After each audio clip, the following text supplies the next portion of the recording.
don't think we got conservative at all. We talked about it. We need to go out here and play good football in the second half and keep our foot on the gas pedal. That was the whole mentality. We didn't get out there and get conservative by any stretch of the imagination. We didn't go to like the Dean Smith four corners offense in the second half. We were trying to score points and keep it rolling.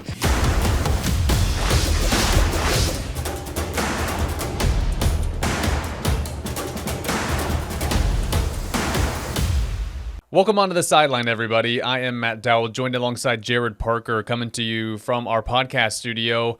After South Carolina's 31-30 loss to Texas A&M, on today's show, we're going to break down the football loss to Texas A&M at College Station, and then we'll conclude this episode talking about South Carolina women's basketball against the Southern California Trojans. A lot happening in Gamecock sports on this Saturday night, but we're going to start with Gamecock football. And Where do we begin with this? Because Jared, you and I were texting each other before we got here, after the game, of what are we going to talk about? Like, where do we start when addressing what we just watched? Because South Carolina, of course, up 30-3 at halftime. We thought this was going to be an episode where we were like, whoa, what a day for the Gamecocks. This was outstanding. The offense looked great. The defense looked outstanding. It was incredible. I mean, they were taking the number 3 team in the country to the woodshed in that first half. And then the second half begins, and everything just rapidly goes the way of Texas A&M. And I think that's the part where I'm trying to still wrap my head around it, is that Texas A&M's comeback, which is the first time in the SEC since 2004 that a team has come back from down 27 plus points, it happened so fast. And I think that's the part of me that I'm still trying to break down in my own mind of how, yes, they came back, but it felt so easy for them to do it. It was kind of strange to watch. It's like South Carolina went from playing an exceptional first half, and then the second half, they just didn't show up. And I don't know what happened, but Jared, what are your initial thoughts after this? Because this was a historic loss in the worst way possible for South Carolina. Yeah, I mean, I can't put it better. It was in the worst way possible because not only were you playing after firing your offensive coordinator, and the offense, like you said, looked good. The stars on this team looked like stars. Yeah. Dylan Stewart, Nick Barrett, Vakari Swain, Sellers, Harbor. Everyone looked like stars in that first half. And not just for what this game was, but for the fact that there was a bowl game on the line. Yeah. You're out of bowl contention now.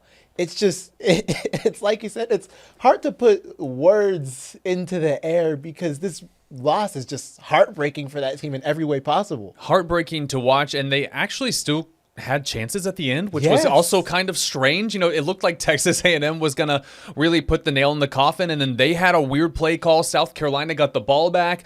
They had plenty of time on the clock to make something happen. They weren't able to do it, and it was bizarre to watch. I mean, it was almost like watching two different games. Yeah.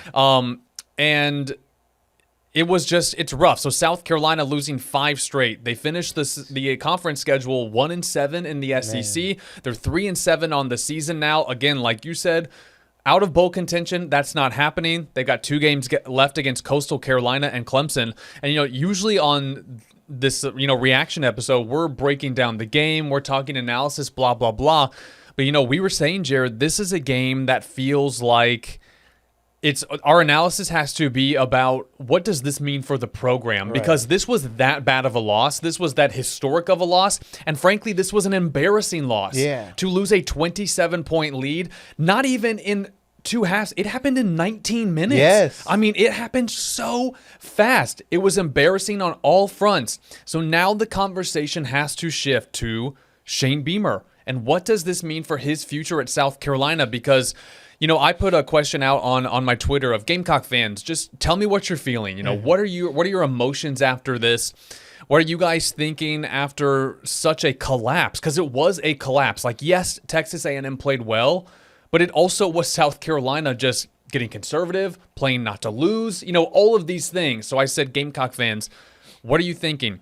Every single response was either embarrassing, unbelievable, or Shane has to go.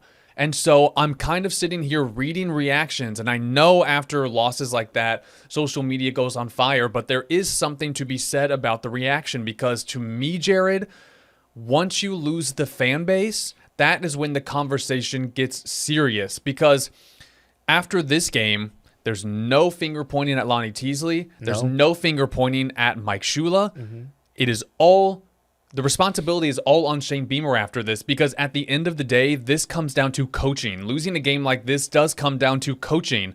And with no OC, with the O-line coach gone, all the finger pointing has to go to the head coach now. And I was very wrong about the Shula firing. I did not, I said on this podcast, I didn't think they would fire Shula with 3 games left.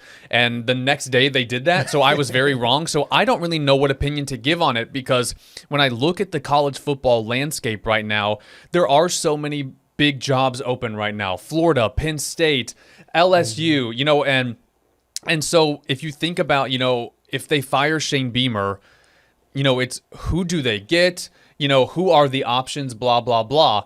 And so I even if they had lost today, because I expected them to lose, I would have said they're not going to fire Shane. I don't think that.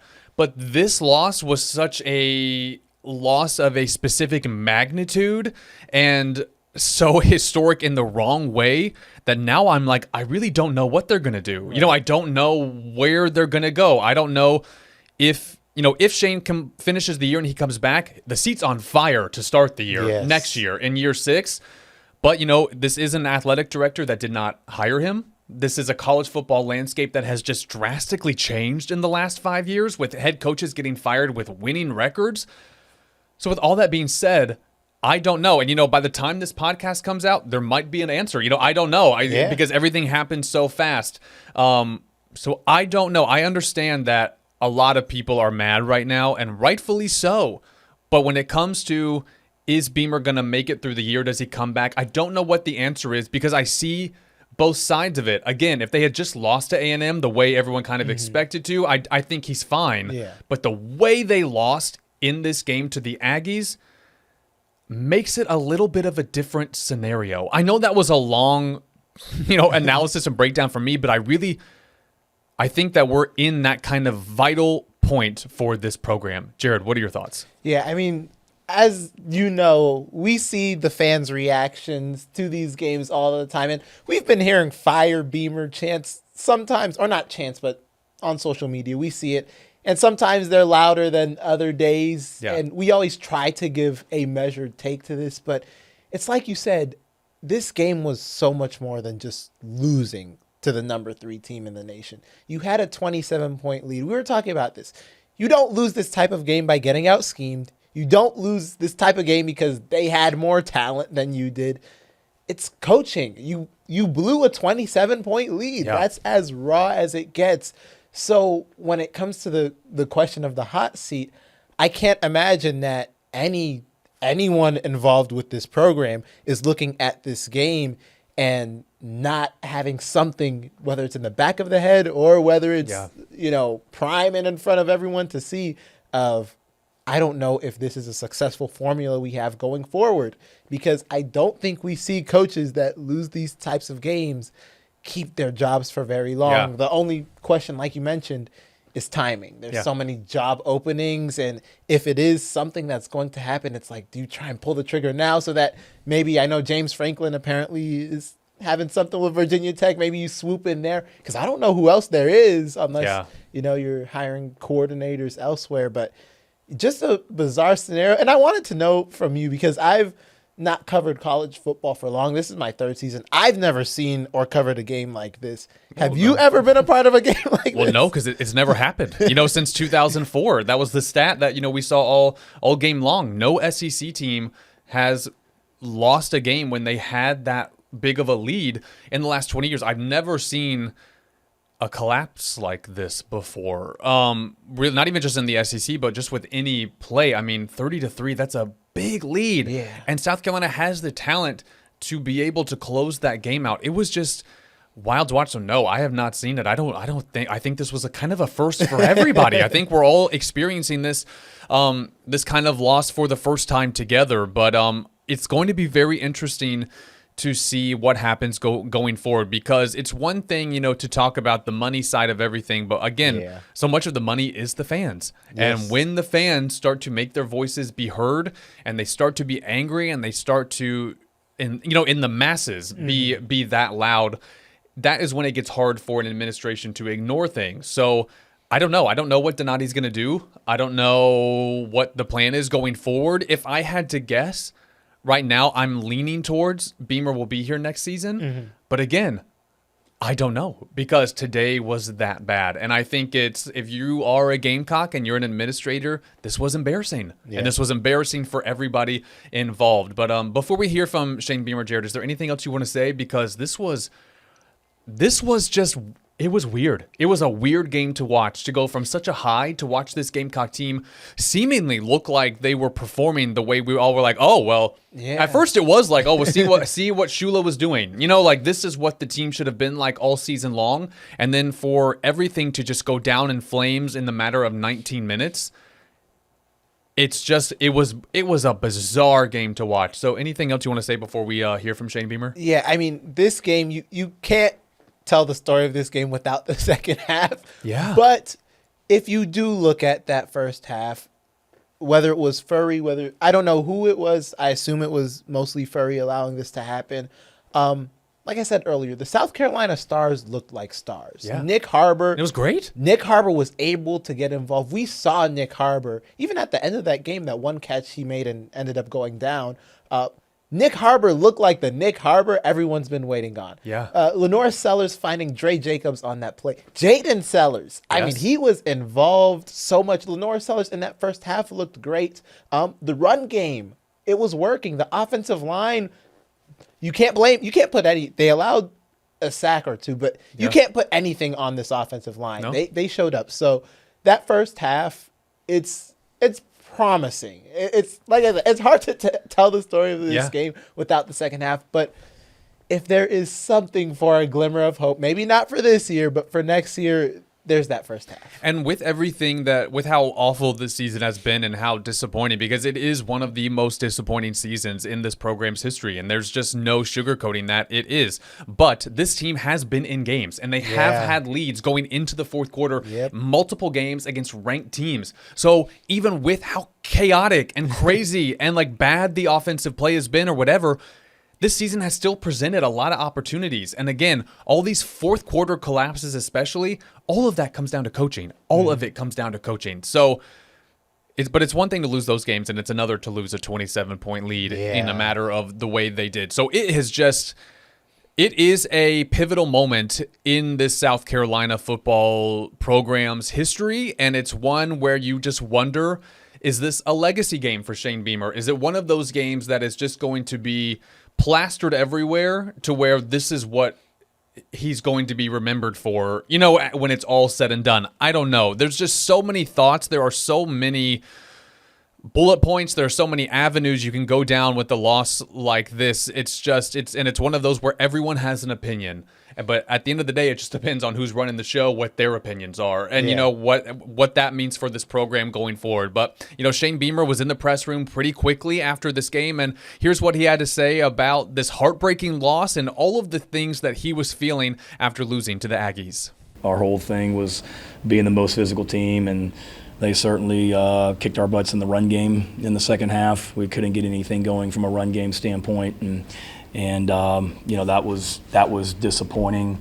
I don't think we got conservative at all. We talked about it. We need to go out here and play good football in the second half and keep our foot on the gas pedal. That was the whole mentality. We wanted to get out there and get conservative by any stretch of the imagination. We didn't go to like the Dean Smith four corners offense in the second half. We were trying to score points and keep it rolling.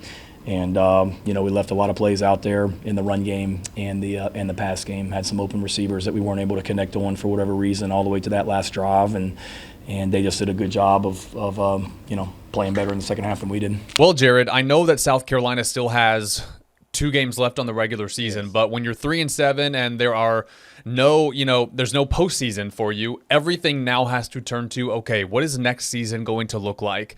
And with a loss like this, we saw Mazio Bennett take to his X account and just put an emoji with the hand over the face. Yep. You just wonder, with the way college football is now, with the transfer portal, with NIL, who's leaving and who is staying? That is going to be the question going forward. And I know that players are going to address this after a game like this and either say like, yeah, I'm coming back, or I don't know, whatever. I take all of that at face value because they're all going to go. They're going to talk to their families. They're going to talk to agents. They're going to do what they do. So I don't really take what anyone is saying right now seriously, because to me, that doesn't really mean anything. Everyone's going to do what they want to do at the end of this season. So I think now, Jared, the concern, regardless of, the Beamer situation, has to be after a season like this, what is South Carolina's roster going to look like next year? Yeah, I mean, they've got a bunch of freshman talent in that wide receiver room. I don't think they might want to get one or two talents here in the transfer portal, but I don't think they'll be at want for that position there a whole lot. But then you look at everywhere else, and it's like you have no idea what's going to happen. Dylan Stewart has another year of college he has to play, but he doesn't have to play it here. Yeah. And Lenore Sellers might be coming back to college, but it doesn't have to be here. I know he just bought a house and all that, and he is a South Carolina kid. But when there's so much uncertainty, he might be, and I'm sure there's dozens of programs, top-tier programs, that would love to have. And the NFL draft, you have to think about that. Yeah, and there's the draft. So it's just, it is a lot of, I think when you end up with a scenario where you have an O-line coach fired, you have an offensive coordinator fired, and you don't know what's going on with the head coach, I don't think that's what college players love to see when making their decision where to go next year. So we could see some chaos in the transfer portal. It's one of those of, are we going to see loyalty and see a lot of guys say, you know what, we're going to come back and try and redeem this program, this team, and try and be the team that they believe they can be? Or is it going to be what we see a lot of now and just mass exodus? It's kind of that wait and see game. And again, the way everything is now, it's about money, it's about the portal, it's about so many things. And that's just the way it is. But, after this game, Lenore Sellers was asked about his future at South Carolina, and here's what he had to say immediately following this Aggies game. Just finishing the season, and when the time comes to make those decisions, it's just going to be there. But everybody got decisions to make. But, I'm planning on being here because I'm here right now.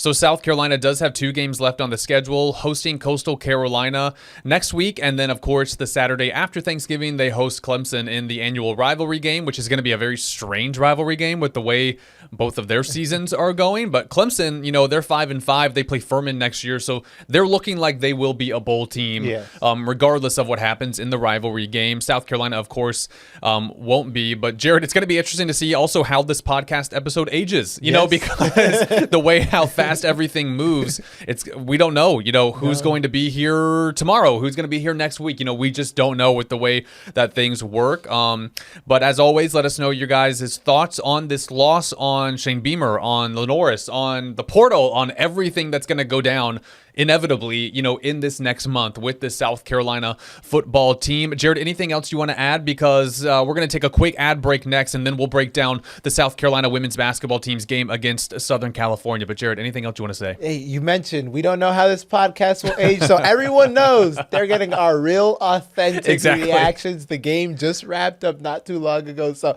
I just wanted to put that out there. We're not morons. Yes, this is real. Everything is real here. Well, again, it'll be interesting to see, how South Carolina, what it looks like going forward for this football program. We're going to take a quick ad break here on South Carolina Sideline. Don Staley and the Gamecocks with a late tip-off here on the East Coast against Southern California. We're going to be doing that part via Zoom, so if you're watching us on YouTube, it'll look a bit different, but we'll give you our thoughts on how that game played out right after this. All right, we are doing our second half of our episode late on Saturday night. What a day it's been after South Carolina football took on Texas A&M, the South Carolina women's basketball team, taking on number 8 Southern California in a battle of the real SC over in Los Angeles. South Carolina getting the win, Jared, 69-52. And this was an impressive win for Don Staley's team, an important win for them early on in the season. I said a couple of episodes ago, the way I judge November basketball is very different from the way I judge it in February. And in November, it doesn't matter how pretty it is. You just got to get the win, and then you can adjust and fix and do everything later on. But South Carolina beating the number 8 team in the country by 17. Jared, they have to feel very, very good about this win. Yeah, that was an amazing win this early in the season for them, especially the way they closed it out. Yeah. That second half, I mean, from the first half of the episode talking about football to this second halves that just look completely different. But yeah, for Don Staley's crew, it wasn't pretty the whole way. I'm sure there's a lot they'd love to improve on, but you had a good team in Southern Cal and a great for second half to really put a stamp on that performance in Los Angeles. So let's talk about what we liked and what we think still needs to be improved for South Carolina. First, Don has said this is a very young team in the sense of they haven't really played a lot together. And I didn't really think about that, until she pointed it out. And I was like, she's right. This is a team that is still learning how to play together. They're still learning how to gel. So I think they learned a lot about themselves tonight against other elite competition. It's one thing to test the waters against the, Grand Canyon and Bowling Green and things, but taking on another program like the Trojans, that's a different ball game. And doing so on the West Coast, I think they were challenged. I think they really had to think through things. I think players like Tessa and Joyce had to be leaders tonight in a way that maybe they haven't had to be in years past. So I think this was an important win for them, team chemistry wise. And just, learning how to play together in a big time, prime time game on national television, with a big atmosphere, legends like Aaliyah Boston, Candace Parker in the house, like Yeah. all of those things. I think this was an important win mentally more than anything for this team. So let's talk about what we liked first. And I'm going to talk about the stat line of Raven Johnson. I mean, pretty insane. A double double, 14 points, 11 rebounds. She had, let me pull up the stat sheet real quick. She had 14 points, 11 assists, 14 points, 11 rebounds, 4 assists, 2 blocks. Jared, that's an amazing stat line for anybody. For a point guard, when Raven Johnson adds that level of offense to her game, the way we are seeing so far this season, she becomes even more elite than she already was because that just shows she can do a little bit of everything. Yeah, Raven's amazing. And I mentioned it earlier. She's shooting 60% from behind the arc this season, and that's at a 6 for 10 clip. That's in 4 games. So that's really solid. It may Yep. taper off. Who knows? 60% is a lot to ask for someone from three. So I'm not expecting that from her the whole season. But I mean, when she said she was making improvements to her scoring, we're seeing that, but we've not just seen that. The rebounding, she's just, she's always been a complete player, but she's taking it to the next level this season. Yeah, and they need that. They're gonna need her, especially on a night when, like in the first half, Tessa and Tanaya aren't Yeah. clicking on all cylinders. So that's my next point. I think, as we all watch this South Carolina team, we're learning along with everyone else, of what they look like, what are their strengths, what are their weaknesses. And Jared, one thing I think that I noticed is that how important Tessa Johnson and Tanaya Latson are going to be to this South Carolina team, especially on the offensive side of the ball. Because in the first half, South Carolina got off to another hot start and then they stalled kind of like what they did in the Clemson game. They still went into halftime with a lead, which is great. But it was really, when you look at the stat sheet in the first half, Tessa Johnson and Tanaya Latson combined for 1 for 10 from the field, 6 points total, but that's because Tessa had 4 free throws. And Yeah. so they were not really clicking offensively, and therefore South Carolina struggled. In the second half, they go 9 for 15 from the field for a combined 20 points. South Carolina outscores Southern California by 15. They win by 17. I mean, it's just a huge difference when you look at when Tessa and Tanaya are contributing offensively, how this team clicks. It eases off Raven. It makes life easier for Joyce and Medina. So it just helps the team breathe a little bit more. So I think when you look at those 3 guards of Raven, Tanaya, Tessa, Raven's not going to be, a 25-point scorer ever, and obviously tonight she had a great game, but if Tessa and Tanaya can be consistent offensively, this team kind of opens up a lot more. They play a lot more free, and I think that was one thing that I learned about this Gamecock team tonight. Yeah, I'm definitely all the way there with you on tonight's game. But one thing I will say that I loved, especially from Tanaya Latson, is obviously everyone wondered how she'd fit into this Gamecock system, going from FSU being the leading scorer in the nation. And I think we all knew that she wouldn't, be the 25 point per game scorer necessarily that she was at FSU. But I loved how locked into the game she stayed, how she stayed with it in the second half. She never disconnected from the game. And I think that's something you love to see from someone who's coming from being who she was at FSU to joining this system. It really shows a buy-in to me that she Mhm. really is committed to winning like she says she is. She doesn't have to be the one doing it all the time, but she's still locked in whether she's scoring 25 or whether she's scoring 12. And I do think it's underrated on how difficult it is to switch systems and immediately be expected to, contribute and change and all these things. I just think switching systems that are completely different from each other are a lot harder than people think. And I think Tanai is doing a great job. She didn't give up. She's a veteran at this point, a senior. So she's adjusting, she's staying locked in and adjusting accordingly. Now let's talk about a few of the things that are maybe a little concerning going forward into the season. It's only 4 games in, South Carolina 4-0. So that's the good thing. What I think is interesting to me, and this was the first game, Jared, where I really felt like, okay, let's really watch South Carolina because was their first true test of the season. So let's really try and see what the true strengths and what the true weaknesses are right now in November. We talked about the strengths. Weakness wise, it's weird to say this about a South Carolina team, but I really saw the depth issue tonight. And I really saw, like, wow, the starting five is really going to have to carry this team right now. I think we saw the impact of no Maddie McDaniel tonight, and hopefully South Carolina can get her back because if she can come back, from her suspension, again, don't know what the situation is, don't know what's going on. But if Maddie can come back, that eases off some of the minutes from the guards who are playing some heavy minutes right now. And they got to get more from Miriam. And they got to get, I mean, Agat McKeer's doing pretty good actually for a freshman. She's first off the bench right now. But then they got to get more from Isla Adele, who really didn't play that much tonight. When you look at the stat sheet from a bench perspective, only 6 points from the Gamecock bench. Think about that compared to years past. I mean, that's a night and day difference. So the starting five is doing some heavy lifting. And now I think for South Carolina, it goes to how can they get bench production, which has not been an issue in I don't know how long. Yeah, it's such a contrast to the Gamecocks teams that we know. Like Yeah. last year, for example, 1 and 2 leading scorers, Joyce Edwards and Mylasia Fulwiley off the bench. Bench production had never been an issue.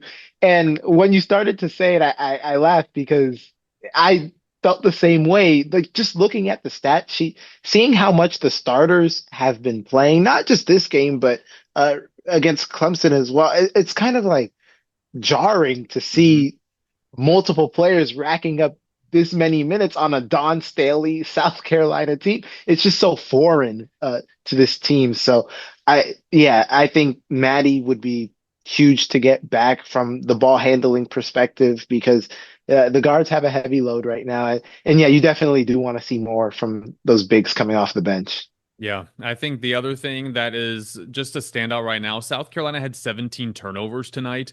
And I think when you Yes. watch the game, a lot of it was self-inflicted. It was miscommunication, it was travels, just things that were in South Carolina's control. So if they can get the turnovers under control, and just that's also just like part of the chemistry, conversation. Once they build the chemistry, once they get things going more just unit wise, I think you'll see that stuff clean up. But that's the good thing, I think, is when you have 17 turnovers and a lot of them are your own doing, that's, I guess, something that you look at as a positive. But South Carolina, again, the good news, it is November. You can't win a national title in November, but what you can do is get some big wins for the resume that are going to set you up for March. And tonight was a big one against Southern California and in a battle of the real SC.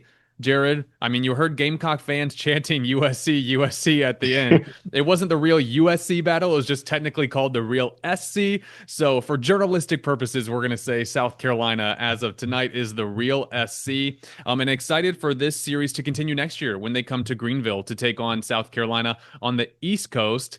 And hopefully next year, Chloe, Ashlyn, Juju, everyone will be healthy, all the stars for these two teams, and we'll have a big showdown in Greenville next season between these two. But Jared, before we wrap up, anything else you want to add? It's been a long day. Yeah, it's been a long day. Hey, you know what? I'm glad that the podcast didn't have to be all negative. Yeah, So that's a good thing. But yeah, the Gamecocks, they did their thing. They rebounding. That's one thing I did want to bring ooh, up. 56 to 32. big. Crazy rebounding disparity. Yeah, So I think that's something we mentioned. We knew they would probably rebound well. We saw it tonight. and Medina Oko, we talk about changing systems. Someone who is still learning this South Carolina system didn't put up a huge amount of points, but did have 15 rebounds tonight. I mean, that is so maybe not contributing points wise, but 15 rebounds is a huge contribution on both ends of the floor. So that is a good stat line for her. But I agree, the rebounding on both ends of the floor were huge, a huge difference in this game. And I do have to say, on the Southern Cal side of things, before we close, I think a lot of us didn't know what to expect from them when Juju Watkins went out and during the NCAA tournament. But this team, Jared, has a lot of talent. They have a lot of just really, really good players. And I think between tonight and their win over NC State last weekend, they've shown that they are a team that's here to stay this season and a team that is very much going to be in the mix this year, even without Juju. And I know we all miss Juju, and we obviously wish she could have played in this game. But I think I just want to give a shout out to the Trojans because I think a lot of people didn't believe in them going into this year, and I didn't know what to expect from them. And I think they've shown us that, hey, they're the real deal, and they're a team that is very much going to be a really, really good basketball team this season. So, and I think that's a cool angle. I think that's just something we have to shout out because Yes. this isn't like a faux ranking. I mean, this is a good team with a lot of really good players on it, and they are going to give a lot of people fits, and they already have this season as they beat NC State last weekend and really challenged South Carolina today.